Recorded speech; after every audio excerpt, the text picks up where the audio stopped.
দহ সংখ্যক অসম উড়িয়া যুৱ ছাত্ৰ পৰিষদ নোয়াখাই ভেটঘাট পৰ্ব 2025 ওদালগুৰি নাগৰিজুলি চাহ বাগিচাৰ 10 সংখ্যক অসম উড়িয়া যুৱ ছাত্ৰ পৰিষদৰ নোয়াখাই ভেটঘাট পৰ্ব উদযাপন তামুলপুৰ জিলা ঐতুকত লগতে নাগৰিজুলি আঞ্চলিক সমিতি আৰু ৰাইজৰ সহযোগত নাগৰিজুলি চাহ বাগিচাৰ নোয়াখাই ৰংগমঞ্চ ভৱনত আজি এই অনুষ্ঠানটি আয়োজন কৰে। এই অনুষ্ঠানটিত পুৱাৰ 8 বজাৰ পৰা পতাকা উত্তোলন, স্মৃতি তৰ্পণ, বৃক্ষৰোপণ, পাৰি বৰণীয়া সাংস্কৃতিক যাত্ৰাকে ধৰি বিভিন্ন কাৰ্যসূচী ৰূপায়ণ কৰে। কৃষিভিত্তিক উৎসৱ এই নোয়াখাই পৰ্বতীৰ উড়িয়া জনগোষ্ঠীৰ কলা সংস্কৃতিৰ ৰীতি নীতি বজাই ৰাখিছে আদি ডেকা গাভৰুৱে। আনন্দত উৎফুল্লিত হৈ পৰিছে। উড়িয়া জনগোষ্ঠীৰ লোকসকল অসমৰ বিভিন্ন প্ৰান্তৰ পৰা উড়িয়া জনগোষ্ঠীৰ সকল সমবেত হৈ নোয়াখাই পৰ্বৰ উদযাপন কৰিবলৈ ওলাই আহিছে।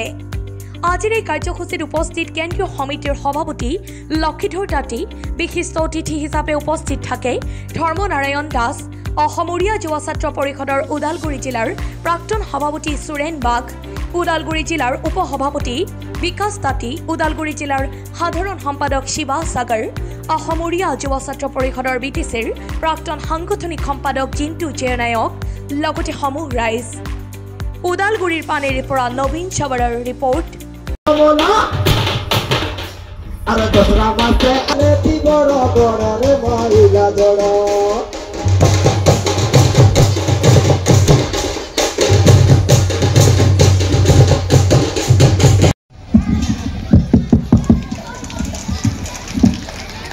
ধন্যবাদ। ଏବେ ଆମର ଚିହ୍ନକି ଦେବାକୁ ଯାଉଛୁ ଆମେ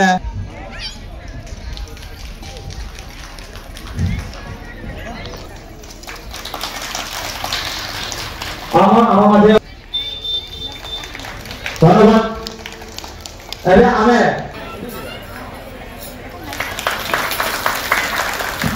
ধন্যবাদ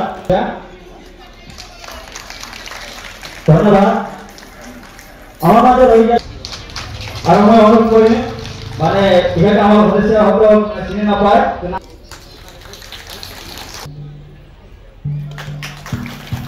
এটা আমার মাঝে উপস্থিত অথবা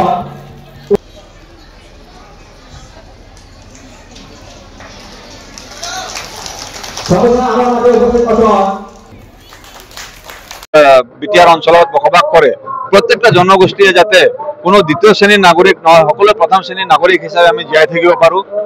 আমি অসমত যিসকল যিকোনো জাতি জনগোষ্ঠীৰ মানুহ আমি জন্ম হৈছোঁ, সিহঁতে আমাৰ অসমৰ গৌৰৱৰ সন্তান, গৌৰৱী সন্তান বুলি আমি ভাবোঁ। তো আমি উৰিষ্যাৰ পৰা আপোনালোকে জানে অসমত 1820 চনত প্ৰথম চাহ আৱিষ্কাৰ হৈছিলে। তাৰ পিছত ব্ৰুছ ব্ৰিটিছাৰ এজনে তেখেতে চাহ ইয়াতে প্ৰথম উৎপাদন কৰিলে আৰু চাইনাৰ পৰা ইয়াতে টেকনলজিবোৰ চাহ খেতি আহিলে। তাৰ পিছত লাহে লাহে আমাৰ বিভিন্ন ঠাইৰ পৰা ঝাৰখণ্ড, ছত্তীশগড়, উৰিষ্যাৰ পৰা আমাৰ শ্ৰমিকসকলক ইয়াতে আনিলে আৰু ইয়াতে তেনেকুৱা অসমৰ মাটিৰ লগত তেওঁলোক আজি অসমীয়া হৈ গ'ল। আজি শ বছৰ পাৰ হৈ গ'ল। আজি আমাৰ 5th generation, 6th generation, 7th generation আহি গ'ল। আজি আমি সকলোৱে সুৰক্ষিত অনুভৱ কৰি আছোঁ। সকলোৱে আমি যাতে এই অঞ্চলবোৰ আগতে খালি ভোটাৰ পকেটৰ ভোট হিচাপ বা আমাৰ খালি ভোটাৰ হিচাপে ব্যৱহাৰ কৰিছিল কংগ্ৰেছৰ সময়ত। বাগানীয়া আৰু আলি থাকিলে বোলে, আলি কুলি বাগানী থাকিলে বোলে চলি থাকিব, কিন্তু সময়ত এইটো নহয়।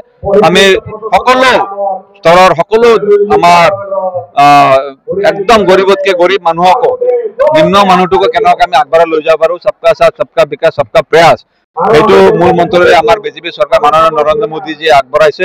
তো সকলোকে জাতি জনগোষ্ঠী কেনেকৈ আমি একেলগত আগবঢ়াই লৈ যাব পাৰোঁ আৰু তেওঁলোকৰ ডিগনিটি যিটো আত্মসন্মান, আমাৰ নিজৰ ভাষাৰ আত্মসন্মান, নিজৰ আমাৰ কলা সংস্কৃতিৰ আত্মসন্মান, এইটো যাতে আমি সদায় অটুট ৰাখিব পাৰোঁ, সেইটোৰ কাৰণে মই সকলোকে অনুৰোধ জনাইছোঁ। ছাত্ৰ পৰিষদ তামুলপুৰ জিলা সমিতি আৰু নাগৰিজুলি আঞ্চলিক সমিতিৰ লগতে আমাৰ উড়িয়া ৰাইজৰ সহযোগত ইয়াত উড়িয়া নোয়াখাই যিটো ভেটঘাট বুলি কওঁ, এইটো অনুষ্ঠিত কৰা গৈছে।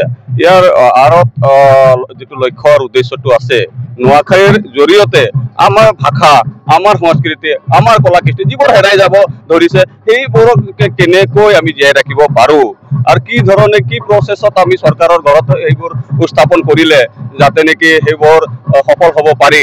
কাৰণ আপোনালোকে খুব ভালকৈ জানে যে আমাৰ যিবোৰ কালচাৰ আছে আজি বিশ্ব চহকী, সমগ্ৰ বিশ্বই জানে, কিন্তু সেই বিশ্ব চহকী থকা এটা কালচাৰক যি ধৰণে অসম চৰকাৰে গুৰুত্ব দিব লাগিছিলে সেই গুৰুত্বটো দিয়া আমি পৰিলক্ষিত আমি দেখিবলৈ পোৱা নাই। ঠিক তেনেকৈ আমাৰ ভাষা অতি চহকী, সংবিধানত স্বীকৃতিপ্ৰাপ্ত ভাষা আজি অসমত বিভিন্ন জাতি জনগোষ্ঠীক পঢ়াৰ কাৰণে স্কুল কলেজত যিটো ব্যৱস্থা কৰিছে আমি ধন্যবাদ জ্ঞাপন কৰিছোঁ, অন্যান্য জাতি জনগোষ্ঠীক যি ব্যৱস্থা দিছে।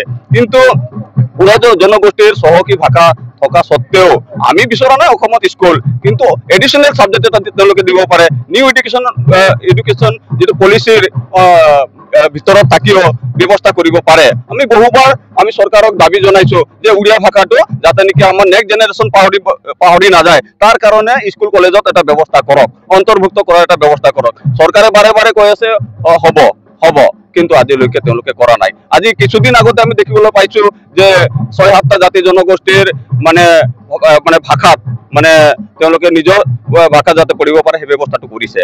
যদি চৰকাৰৰ সদিচ্ছা থাকিল হয় উড়িয়া জনগোষ্ঠীৰ তাত অন্তৰ্ভুক্ত কৰিব পাৰিলে হয়। গতিকে চৰকাৰে কৈ আছে এটা, কৰি আছে এটা, আৰু ইয়াত আমি ক'ব নালাগে, কিন্তু অপ্ৰিহলেও সঁচা কথা যে অসম চৰকাৰ বা ডক্টৰ হিমন্ত বিশ্ব শৰ্মা ডাঙৰীয়া তেখেতে ভাষাৰ ক্ষেত্ৰত কৈ আছে যে হ'ব, কিন্তু আজি দেখিবলৈ পাইছোঁ আন এটা বিষয় যে তেখেতে উৰিষ্যাৰ এটা নিউজ চেনেলত স্পষ্টকৈ কৈছে যে ৫০০টা জগন্নাথ মন্দিৰ অসমত বনাবলৈ গৈ আছো বুলি।